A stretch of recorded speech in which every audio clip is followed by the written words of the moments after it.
கேட்டா பரலோக ராஜ்யத்திற்கு போகலாம், கீழ்ப்படியாவிட்டால் நரகத்திற்கு போய்விட முடியும்.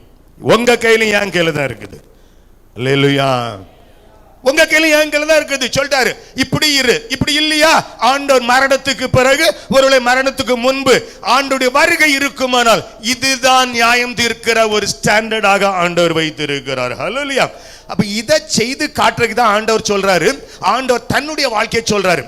பெரியவனாக இருக்க விரும்புகிறவன் ஊழியம் செய்ய வேண்டும் என்று சொல்லிவிட்டு ஆண்டவர் சொல்லுகிறாரு, மனுஷகுமாரனும் ஊழியம் சொல்லுங்க செய்ய வந்தார்.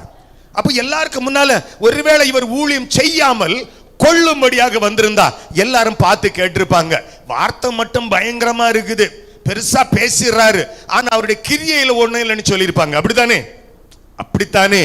ஆனா அவரை பின்பற்றின அநேகர்கள், அவருடைய சீஷர்கள், அவரை சந்தித்தவர்கள் பலரும் அவர் ஊழியம் செய்தார் என்பதற்கு சாட்சியாக அநேகத்தை சொல்லிவிட்டு போயிருக்கிறாங்க.